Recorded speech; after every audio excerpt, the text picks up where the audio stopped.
Bienvenidos al quinto y último capítulo. Oh, De momento, ¿no?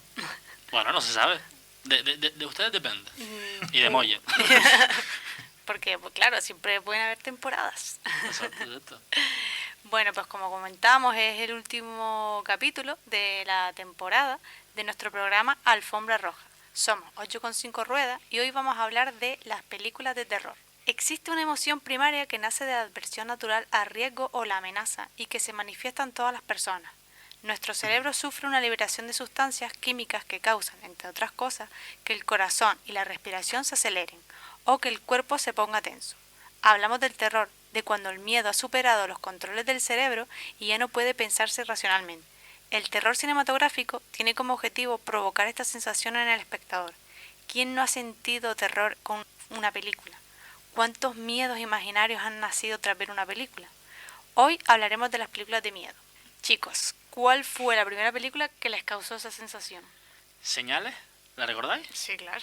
Vale, pues, o sea, yo recuerdo, realmente la vi hace poco y dije, tampoco es que dé tanto miedo, ¿sabes? Pero yo recuerdo verla de chico y la escena de la fiesta de cumpleaños, creo que era, está todo el mundo tal, de hecho el plano era un plano subjetivo que se veía desde la cámara con la que estaban filmando la escena y cuando está todo el mundo fuera mirando y demás, de repente sale un alien caminando. Sí.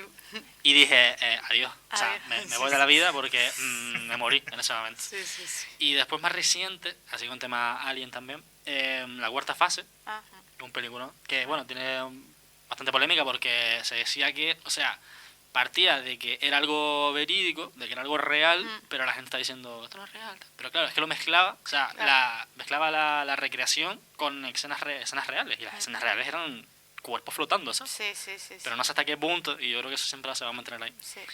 Sí, esa da bastante miedo, la verdad. Sí, que al principio sale la actriz, no me acuerdo cómo se llama. Mila Jovovich. Sí, que sale al principio diciendo, esta película es. Sí, es como un ¿Te reportaje. acuerdas esa ¿no? cosa? Sí, vale. Súper loca yo, pero tío. ¿Y tú, Santi? A mí que las pelis de miedo me dan mucho canguelo.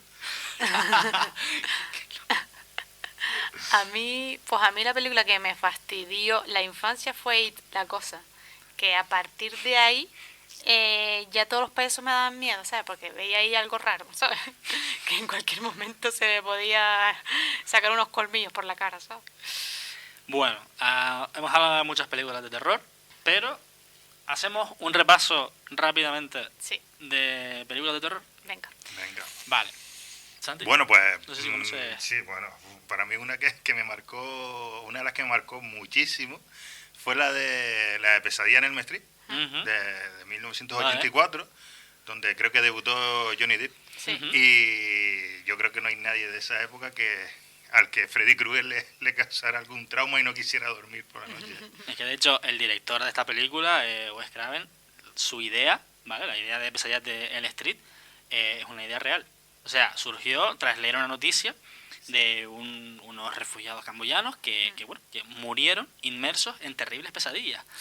Esta gente pertenecía a una tribu y que llegaron a refugiarse en Estados Unidos y algunos comenzaron pues a tener fuertes pesadillas, ¿vale? Estas pesadillas eran tan fuertes que los hombres intentaban no dormir durante el mayor tiempo posible, pero finalmente quedaron dormidos por el cansancio y se despertaron gritando y a continuación pues acabaron muriendo. O sea, el caso se repitió en 3 miembros más de esa tribu, ¿vale? Que estaban supuestamente pues bastante sanos y además tras la autopsia se desveló que no habían muerto por una insuficiencia cardíaca, sino que habían pues simplemente muerto súbitamente. Entonces los médicos llamaron al fenómeno síndrome de la muerte asiática. Y el suceso pues evidentemente llamó la atención de Wes Craven y nos arruinó a toda la vida, Sí. básicamente. Hombre, la verdad es que Freddy Krueger fue un símbolo de la década. Mm. También, por otra parte, en 1973 tenemos a La Exorcista, o sea, la canción mítica. Sí, mitiquísima. que fue una adaptación de la novela de William Peter Blatty, que se inspiró supuestamente en un exorcismo real en Washington en 1949. Es que las pelis cuando ponen basadas en hechos reales Sí, da un poquito de Sí, trauma. la verdad Es que sí. que de loco. como curiosidad de esta película, ¿vale? Para que sea un poco Wikipedia hoy. No sé si recuerda la escena en la que Regan vomita una sustancia viscosa. Sí. Vale, pues tú imagínate, Santi, ¿vale? Que tú eres el cura, ¿no? Estás ahí delante de la niña, tal, con el crucifijo, que estás actuando y tal, y de repente esa mujer, esa niña, te escupe en la cara, o sea, te vomita en la cara sin tú saber sin tú saber que se iba a ocurrir. Pues el actor no sabía que le iban a vomitar. ¿En serio? Sí. O sea, se quedó así en plan de repente y dijo, claro, pero esta gente es súper profesional y Claro. siguió para adelante, ¿sabes? Sí. Pero, o sea, más allá, esto es así en tono comedia y tal, pero es que de repente, una de las cosas que más me impresionó a mí investigando sobre esta película es que en esta atmósfera que se creó con esta película, pues hay una supuestamente maldición, ya que durante el rodaje fallecieron 9 personas. El actor Jack Magran, la actriz Basiliski Maliaros, un experto en efectos especiales, un cuidador nocturno de los estudios Warner, como tú también en tu trabajo, y además el abuelo de Linda Blair y el hermano del actor Max von Sydow, que era el padre de Merry. Pues fallecieron el día, o sea, todos fallecieron el día que iniciaron las grabaciones. Qué miedo, tío. Sin más. O sea, y es por esto que el director pidió que llamasen a un sacerdote para que Ya bendicieran pusieron agüita bendita. agüita bendita, sí. Madre mía. A todo el equipo de producción, ¿sabes? En plan, te imaginas, te estás ahí Qué grabando risa, tal, y de tío, repente... y ahí, Sí. Pues bueno, de ese estilo también, de demonios y tal, está la película Fallen, que está protagonizada por Denzel Washington, que quién puede olvidar a Sassel y el pobre gatito del final, que te deja un poco... me da que sigue suelto el demonio. Bueno, y la que no puede faltar es la de El Resplandor. Hombre, vamos cabritillos, dejadme entrar. Aquí está Jack. La mítica escena de Jack asomando la cabeza después de haber roto la puerta a hachazo y los gritos de Wendy, vamos, súper míticos, ¿eh? Hablando de escenas míticas, el asesinato en un cuchillo en una ducha. O sea, con un cuchillo en una ducha. Psicosis. Psicosis de Alfred Hitchcock. Claro. Como todo buen entendedor del cine debería saber, que es el rey del suspense y del cine psicológico. La verdad que es uno de los cineastas más importantes del siglo XX. Sí. Y bueno, si vamos un poquito más hacia adelante en el tiempo, pues conocemos más o menos las míticas, ¿no? Insidious, Expediente Warren. Sí, la típica película de sustitos. Exacto. Sí, que cuando aparece el demonio rojo. Bueno, ya veo que llevan mal los sustitos, entonces tienen que ver La Bruja. De Robert Eggers, que no es de susto, pero te mantiene en tensión toda la película. Es una pasada. A mí me gustó, la verdad. Sí. Que también dirige la película del Faro con Sí. Dafoe y Robert Robert Pattinson. Pattinson, sí. Bueno, y claro, antes comentamos que El Exorcista estaba basada en supuestos hechos reales. Sí, también Pesadilla de Elm Street, que no está basada en hechos reales, Pero se inspiró, pero se inspiró en la sí. historia que acaba de contar Adrián. Exacto. Correcto, y hay muchas más. ¿Se acuerdan del muñeco diabólico? Claro, Chucky.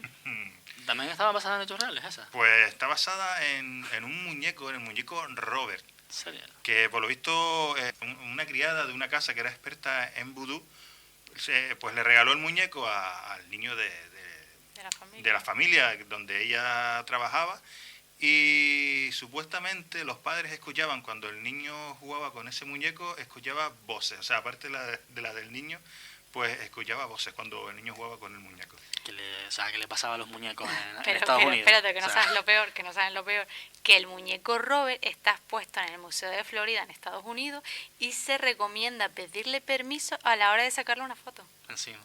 O sea, para colmo, ¿sabes? Sí, parece que no ha firmado los derechos de imagen. Bueno, ¿Ese es el museo de la familia Warren? ¿O es otro? Me da que es otro. Es otro. No lo sé. Museo de miedo. bueno, seguimos.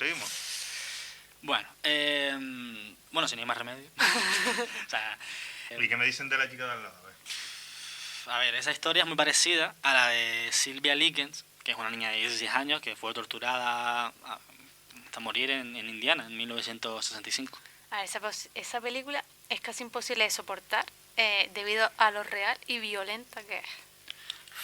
Y el expediente Warren, ¿qué me dicen de esa? Que se trata también de una familia que eran los dos, el matrimonio eran de monólogos. Eran de monólogos, no me salía la palabra, ¿verdad? Yo de monólogo, no me salía en plan en Paramount Comedy, ¿sabes? No me salía. Eso sí te hago tu chiste, vale bien. Y son contratados para investigar la maldición en una familia de Nueva Inglaterra. Y, o sea, los demonólogos y la familia Perron que sepan que existieron de verdad. Ah, pues mira qué bien. Y, por ejemplo, así hablando, hemos hablado, ¿no? Nosotros tenemos ese lado cómico, estamos hablando de miedo. Sí. Pero no sé si habéis visto la película La Visita, que mezcla ese rollo de miedo y risa. ¿En serio? Sí, es la de unos abuelos, ¿vale? Sí. Vale, pues que sus nietos le van a visitar. Entonces ocurren fleje cosas y tal. Y es de susto porque te da susto, pero te ríes fleje. Sí. Te ríes muchísimo. Pero en plan, no te ríes de la risa de una película cuando es mala, sino que es aposta. Buenísimo. No lo he visto. Me lo voy a apuntar. El exorcismo de Emily Rose también, hablando de exorcismo. Que esa es reales. Sí, que bueno, que realmente es más de tema de juicio, ¿no? Esa me gustó mucho. Está guay, porque la aborda desde una perspectiva diferente. Sí. Es que es eso, como tú decías, es la historia real de Annelies Mitchell, que una mujer, fue una mujer alemana que aguantó una cantidad de exorcismos hasta que evidentemente murió, después por malnutrición y deshidratación. Pues mira, las películas Psicosis, La Matanza de Texas y El Silencio de los Corderos están inspirados en la historia real de un asesino llamado Ed Gein. Vale, o sea, ese asesino inspiró a todas esas películas. Madre mía, se hizo famoso sin saberlo, tío. Joder. Pues nada, seguramente se nos han quedado muchas películas en el tintero, pero creo que ya tenemos a nuestro invitado al otro lado, ¿no? Espero que cuando dices al otro lado te refieres al teléfono. Sí, tranquilo. Bueno, puedes estar tranquila, de momento sí. Es un placer presentarles a Alejandro Calvo, fundador de Sensacine, de esa revista tan famosa que habla de cine. Aparte es youtuber, crítico de cine y muchísimo más. Hemos empezado la conversación hablando de cuál fue esa película de terror que nos marcó siendo niños. ¿Cuál fue la tuya?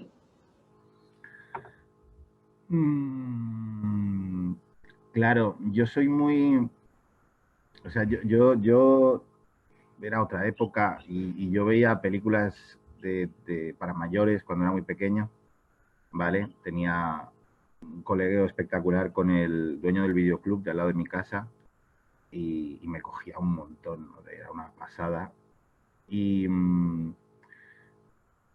impactarme, claro, desde luego me hicieron muy afín al género, porque siempre me ha encantado el terror, pero la primera película que me dio miedo fue sin duda El Exorcista.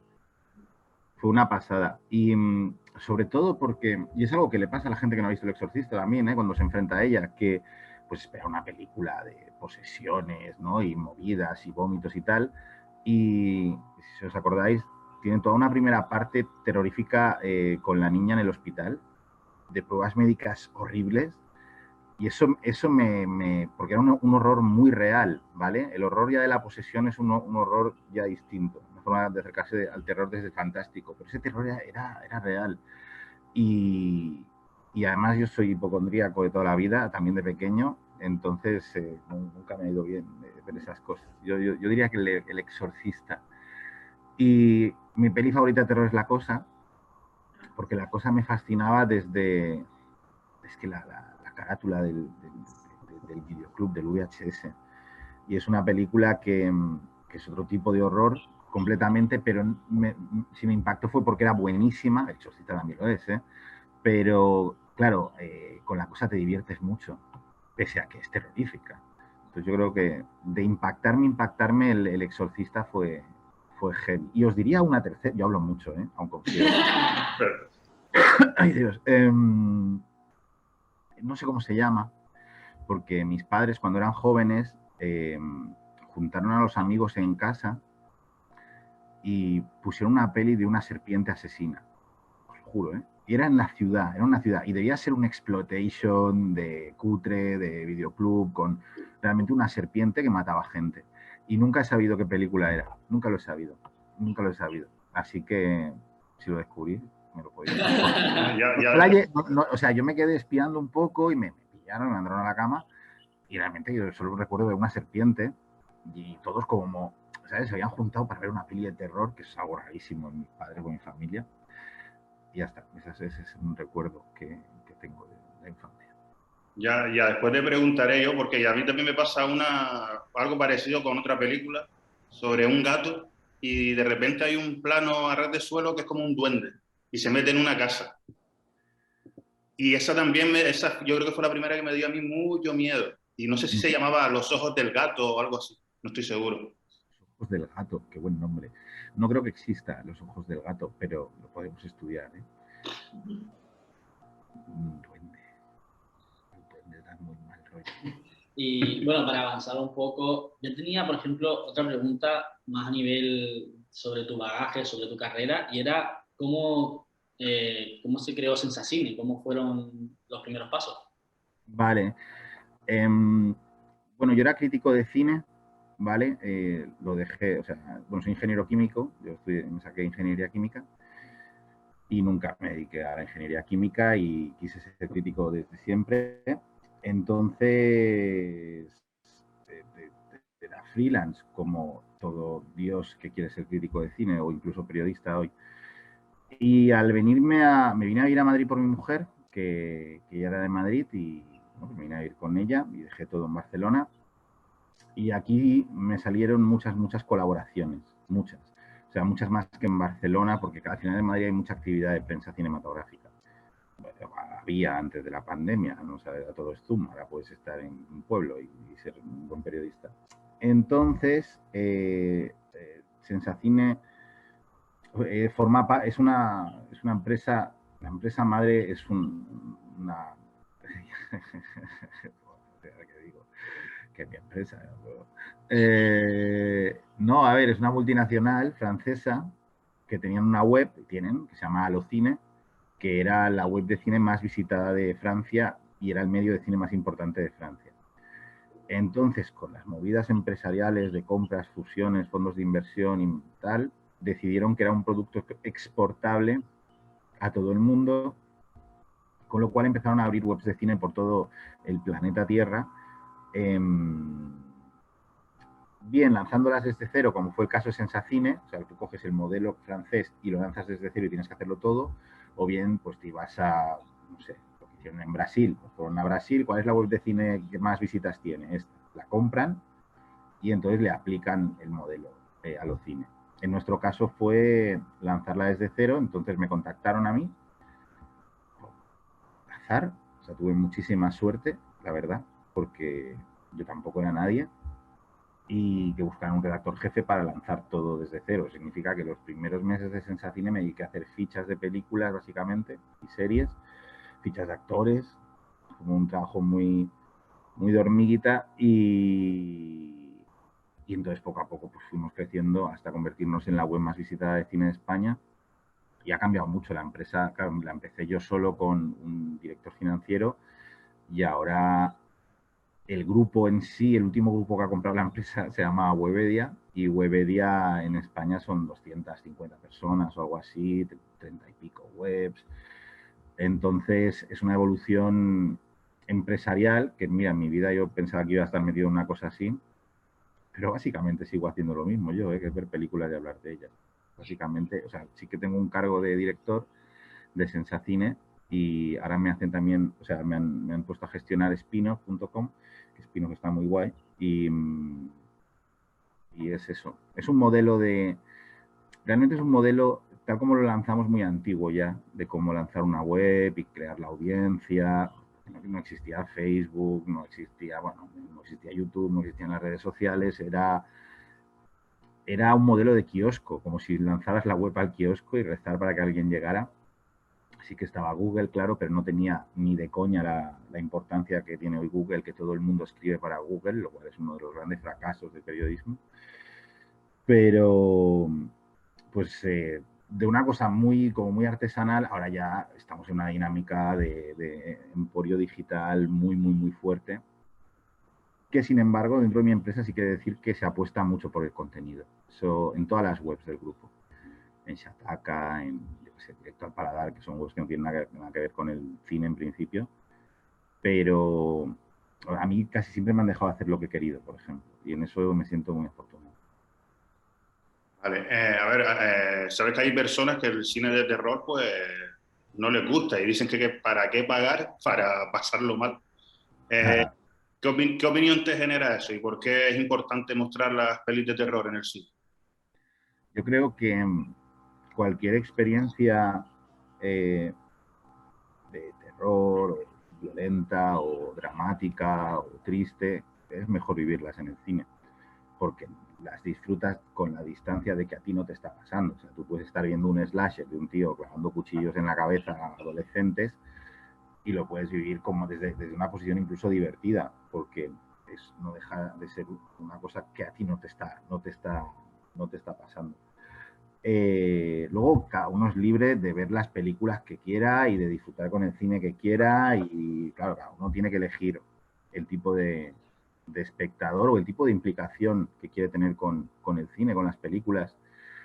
Yo creo que no todo, o sea, a la hora, o sea, no se trata solo de hacerte sentir una emoción fuerte, porque eso es un poco tramposo y te pueden llevar a hacer películas que te manipulen terriblemente, y eso a mí no me gusta. Pero un espectáculo de pasar miedo es genial.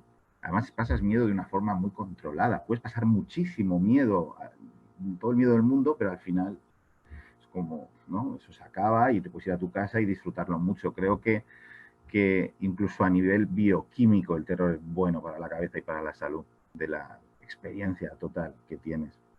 Pero claro, si alguien lo pasa muy mal y sufre, pues no, que no lo vea. ¿Qué debe hacer un crítico de cine antes de empezar a escribir una crítica? ¿Es necesario que vea una peli varias veces? Que vea la peli, desde luego. Si no, no puedes escribir. Ya, claro, pero varias veces. Ojalá pudiéramos, pero eso es imposible. Alguna vez, o sea, en alguna ocasión de joven, que de joven se tiene más tiempo, sí que me permitía el lujo de ver 2 o 3 veces una peli, pero eso por la propia dinámica laboral es que es imposible. Ya no solo porque se estrenan 8 millones de cosas y muchísimas series. Yo no sé cómo coño se hacen tantas series, y las series te llevan millones de horas de tu tiempo, pero es muy difícil. Generalmente tienes que tener el callo también pero a veces te sale mal, para saber escribir con un solo visionado y además bastante rápido, porque hay veces que la urgencia en la publicación te puede garantizar 10 veces más visitas. Esto se vive mucho en los festivales. En Cannes, que es el festival más exigente que yo he vivido nunca, claro, tenías que ver pues El árbol de la vida de Terrence Malick, y yo tenía que tener, entonces no hacía vídeos, solo era crónica escrita, pero a los 20 minutos de salir de la peli ya tenía que tener el texto publicado.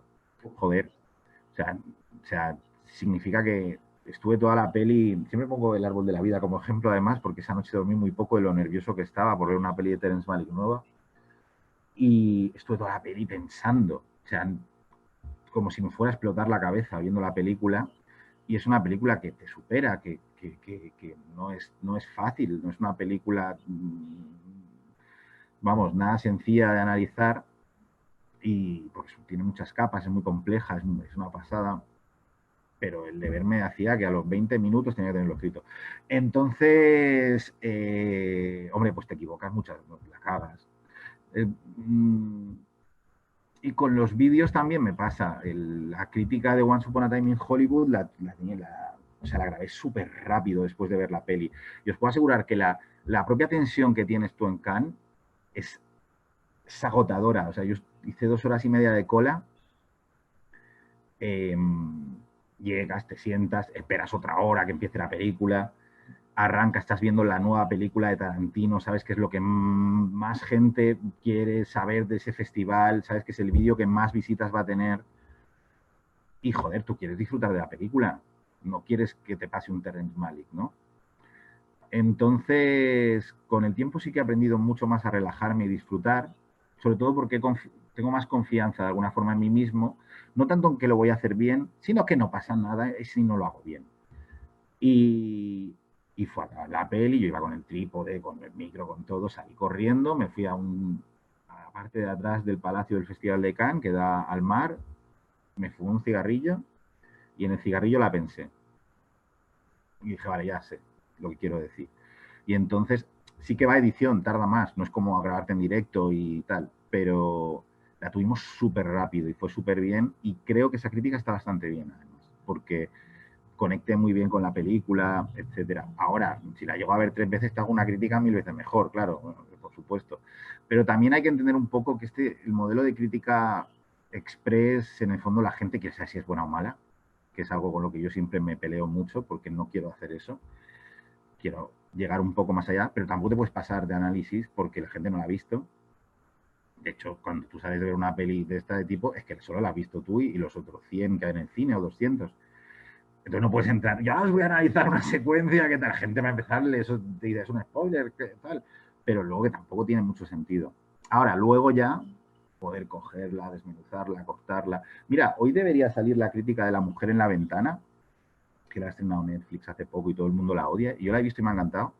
Y me ha encantado por la puesta en escena. Y estaba haciendo la crítica y decía, hostia, es que me encantaría poder desmenuzarla. Si la tuviera físicamente, como hago con todos los vídeos largos, coger y poder enseñar por qué me gusta realmente esta película. Porque la caligrafía que tiene esta película me parece tan pensada, tan bien pensada y tan especial. Entonces no lo puedes hacer porque hasta que no tenga yo la película o Netflix me dé los derechos para hacerlo, ¿sabes? Para poder coger y cortar secuencias. Pero bueno, es eso. Qué bien. Y para ti, por ejemplo, ahora volviendo un poco más al tema del cine, ¿qué ingredientes debe de tener una buena película de miedo? Ahí es que cada película es de su padre y de su madre, ¿sabes?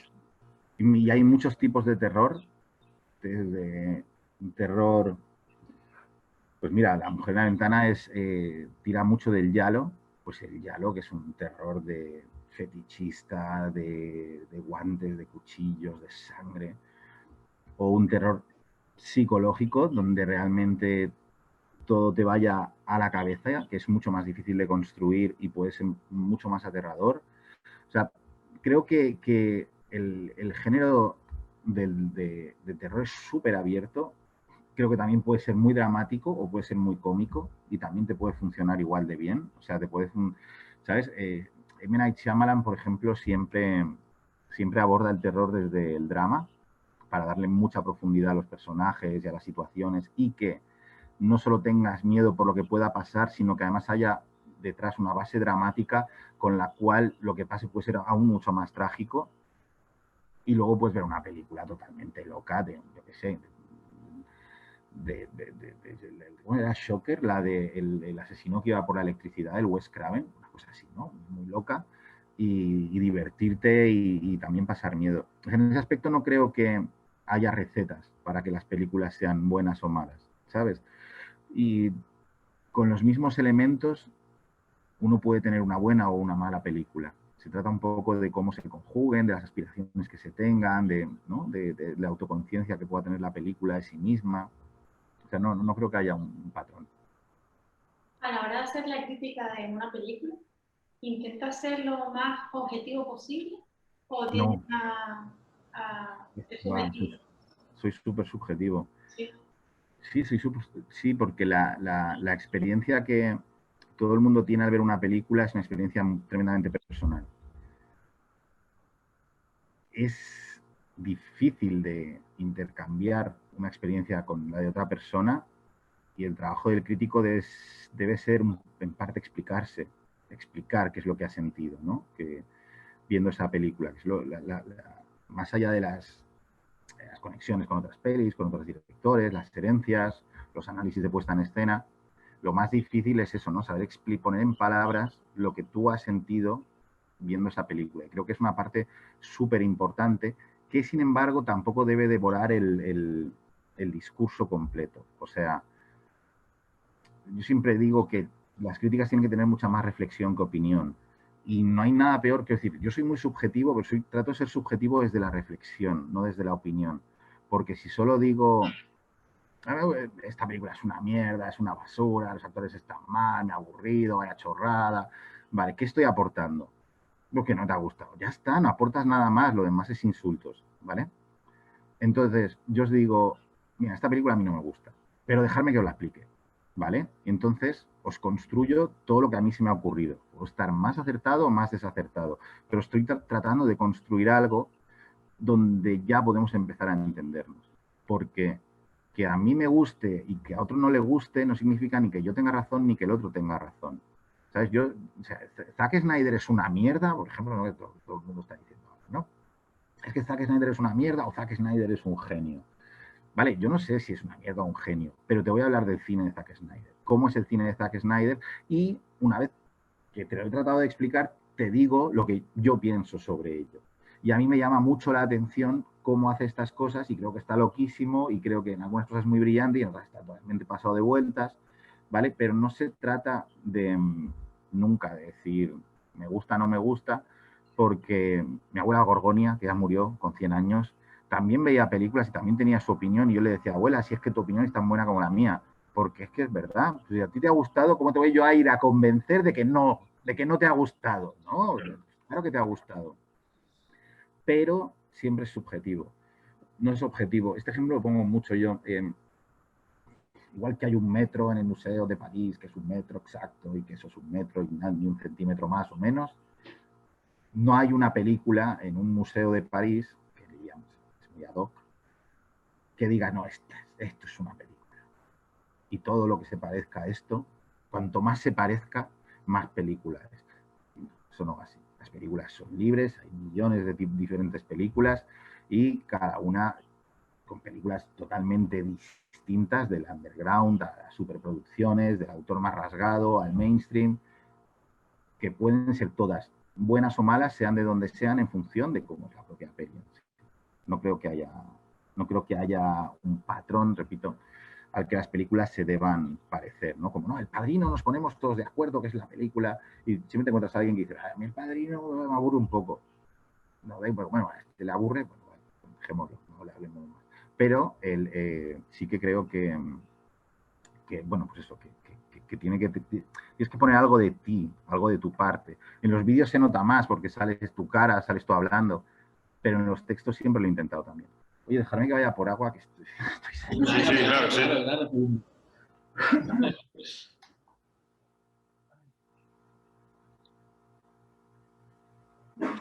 Claro.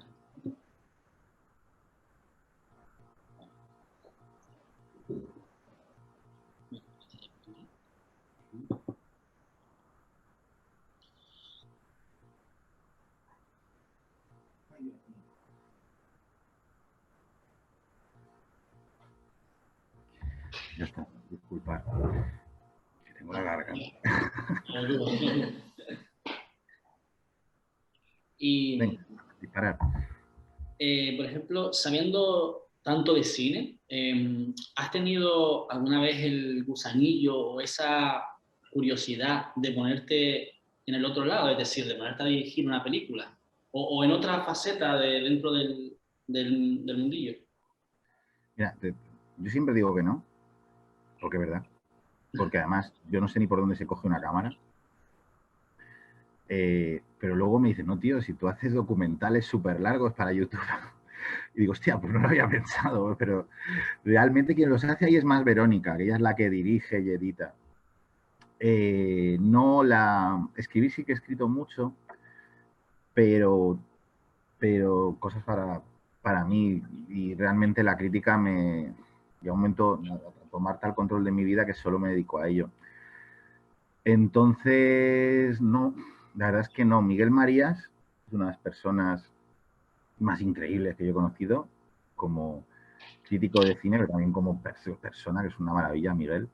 Me decía que si él algún día se pusiera a hacer películas, dejarían de gustarle. Y me gustó mucho esa idea. No, yo veo películas, yo las veo. Yo no sé hacerlas y tengo un respeto absoluto por los directores, incluso por aquellos directores o directoras que no me gustan. Pero no. Pero sí que es verdad que luego cuando me estrenamos el último a quemarropa en la Cineteca de Madrid, el de Stanley Kubrick, y estaba, claro, yo estaba viendo y digo, claro, esto es como una peli, tío, realmente haces tus películas de documentales, de didácticas, de hablar de directores, pero eso ha sido fruto de la casualidad. Aparte no tengo derechos de nada, cualquier día me voy a la cárcel por usurpación de derechos de Stanley Kubrick. O yo no, que vaya mi jefe, que es el que produce. Y hablando de terror, de las películas que has visto y que has analizado, por así decirlo, ¿qué películas o películas recomendarías? ¿De terror? Sí. Mira, acabo de hacer el nuevo quemarropa que calculo que el 16 de junio 17 estará listo. Es de ciencia ficción y me he visto bastantes de terror, porque la ciencia ficción conecta con el terror en muchos casos. Entonces, he dicho antes, mi peli favorita es La Cosa, sin ningún tipo de duda, La Cosa. Alien, el octavo pasajero, me parece increíble. Volviéndola a ver, porque me he vuelto a ver las 50 películas del top que he hecho, y nunca la había enfocado así, es casi como una película de terror gótico, pensar en la nave Nostromo, ¿vale? O sea, es el castillo de Drácula de los astronautas, es realmente es terror gótico, con una criatura terrorífica, Lovecraftiana metida ahí, y no sé, la mires por donde la mires, es una maravilla, es increíble, y da muchísimo miedo, o sea, toda la secuencia, lo del terror gótico, además, cuando la cortaba para la quemarropa, hay un momento con Harry Dean Stanton cuando muere, que de repente está en una habitación súper alta dentro de la nave, pero como súper alta, una especie de almacén súper alto, donde además cae como una especie de fina lluvia y hay un poco de luz que va siguiendo al gato y le cae la lluvia y digo, es que es tal cual, es el castillo de Drácula, ¿dónde está este señor en mitad del espacio? Pues sale en El octavo pasajero seguro, El exorcista también, una película, wow, de terror sin fisuras.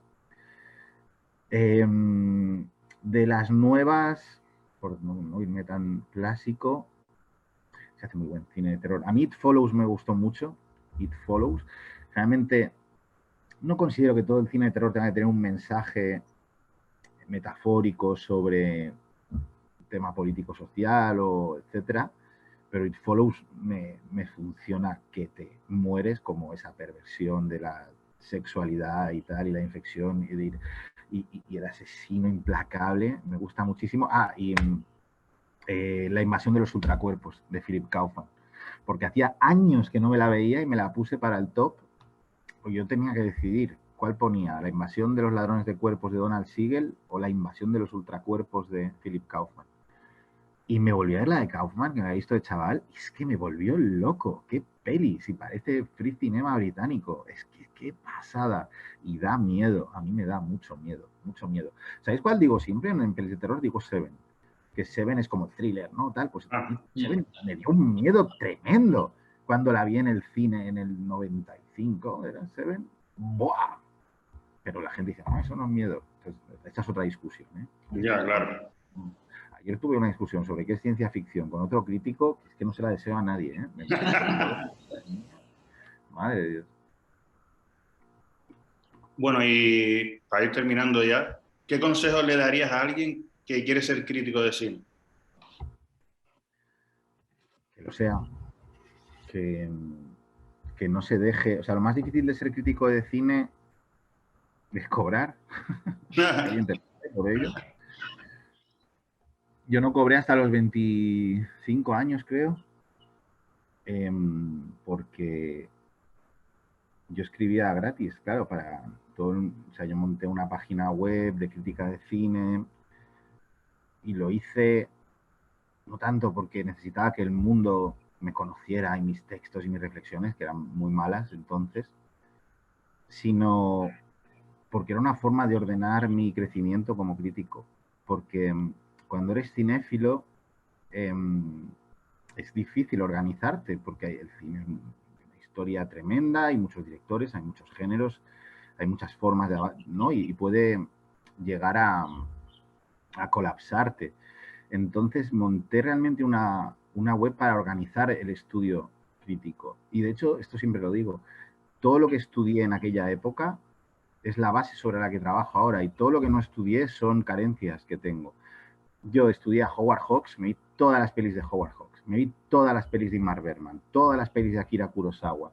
Entonces, sobre esto, de Eric Romer, sobre estos directores, me voy mañana a dar una charla magistral a donde sea. Ahora me dices, oye, ¿por qué no vienes a hacer una de Mikio Naruse o una de Antonioni? Por ejemplo, Antonioni es un director que he estado recuperando estos años porque realmente había visto las canónicas y nada más. O sea, hay que pensar unas cosas y es que esto no te das cuenta, pero es verdad, cuando eres joven tienes muchísimo tiempo y muy pocas responsabilidades, que os lo digo yo como padre de 2 hijos pequeños, que en el momento en que nace el primero ya el tiempo desaparece y tengo que pernoctar aquí para poder ver cosas y ya no puedes estudiar el cine como quisieras una vez te dedicas profesionalmente porque tienes que estar cubriendo lo último que ha sacado Netflix, lo último que ha sacado tal, ¿no? Es un poco rollo. Entonces yo en esa época que cogía y decía, pues lo expliqué en la retrocrítica de Fargo. Los hermanos Coen fue el primer estudio que hice, los primeros directores que analicé a fondo con libros y de lleno de todas sus películas, y esa metodología de trabajo la he mantenido hasta ahora. Lo que pasa es que solo me lo puedo permitir pues en determinados momentos. Para Kubrick, pues pude coger y no solo verme todo Kubrick, sino verme casi todas las películas favoritas de Kubrick o películas relacionadas con Kubrick, leerme los libros de tal forma que cuando te pones a escribir el guión, estás en esa onda. Te lo sabes todo. Te lo sabes todo. Es como, no, que me venga cualquiera que ahora mismo me lo sé todo. Luego, claro, no puedes volcarlo todo, porque no puedes hacer un vídeo de 7 horas, que el de la ciencia ficción va a ser largo, también lo digo. Pero no puede ser que lo vuelques todo, tiene que tener un discurso, tiene que tener un orden.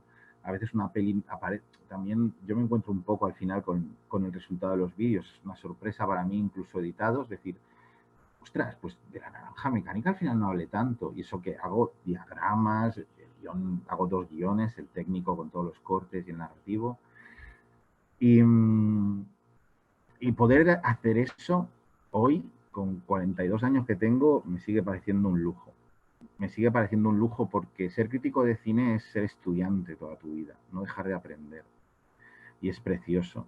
Ahora, es dificilísimo porque vivir de la crítica de cine es muy complicado porque se paga muy mal. Si te pagan, o sea, ya es difícil que te paguen, ¿vale? Pero si te pagan, encima te pagan muy mal. Es algo que los grandes medios generalistas no valoran. A no ser que seas Carlos Bollero, ¿sabes? Que es pues, más una folclórica, ¿no? de la crítica de cine, por alguien que es capaz de que haga lo que haga o diga lo que diga, va a ser noticia. Entonces, a no ser que seas así, si tú eres un crítico que te lo tomas en serio, pues es muy, muy difícil vivir de ello. Ahora, yo, vamos, animo a todo el mundo, porque es una profesión que no es una profesión, es mi vida. Es mi vida. Yo me levanto y me acuesto siendo crítico de cine. Yo no veo las pelis sin desconectar, ni las series. Yo siempre estoy apuntando, pensando, haciendo. Siempre estoy leyendo. Y es una forma preciosa de vivir. Tampoco conozco otra, pero es verdad. A mí me parece una profesión en la que siempre tengas que aprender cosas nuevas. Creo que es un lujo. Yo creo que es un lujo. Y mucha gente joven me viene preguntando por ello y sé que es difícil y ningún padre quiere para sus hijos que sea crítico de cine, tampoco para los míos, pero creo que hay que intentarlo. Además, que si no lo intentas no lo vas a conseguir en tu vida. Y tiempo de que la vida te obliga a hacer otra cosa, tienes todo el resto de tu vida. De que tengas un curro horrible, un horario horrible, con un sueldo horrible, oye, eso lo vas a poder tener siempre. Entonces, no sé, porque lo intentes. Es cierto que casi todos nos estamos reconvertidos en periodistas, ¿no? Críticos puros, porque con el periodismo ya abarcas más, ya te pueden llegar a contratar en algún lado. Pero hay que animarse. Oye, si no te contratan, tienes otro curro, escribe libros. escribe libros, o ábrete un canal del donde sea, si hay 200.000 canales. Yo cuando empecé no había nada, no había nada. O sea, es que solo había 4 revistas de cine, 3 periódicos. Y si no escribías ahí, no escribías en ningún lado, y la radio. Entonces, hay que pelearlo. Quieras ser crítico de cine o quieras ser cineasta, ¿eh? Es algo que hay que hacer, hay que luchar por lo que uno quiere en la vida, porque ya os digo que tiempo de que la vida te haga hacer otra cosa, siempre lo vais a tener. Qué bonito. Y nada, muchísimas gracias. Muchísimas gracias. Nada, muchas gracias a vosotros, chicos. Un beso. Hasta luego, y que te mejores. Madre mía. Y bueno, espero que les haya gustado este último capítulo y este programa Alfombra Roja. Y ya sabéis que, bueno, pues nos pueden encontrar en YouTube como 8,5 Rueda, en Spotify 8,5 Rueda. Y si queréis una segunda temporada, pues tenéis que apoyarnos en nuestras redes sociales, en YouTube y también en las redes de Radio Moya. Y como siempre, en nuestro Instagram, esta vez no vamos a hacer ninguna pregunta, sino queremos recomendaciones de películas de terror. Antes de acabar, queremos agradecer al dial 107.1 de Radio Moya y en especial a Maripino Ortega por habernos dado la oportunidad de realizar este programa y agradecidísimo, la verdad. Y bueno, a los oyentes de Radio Moya y a nuestros seguidores que no olviden de guardar bien su ropa de etiqueta por si vuelve a haber temporada, quién sabe, de Alfombra Roja. Así que muchas gracias y nos volveremos. Un aplauso.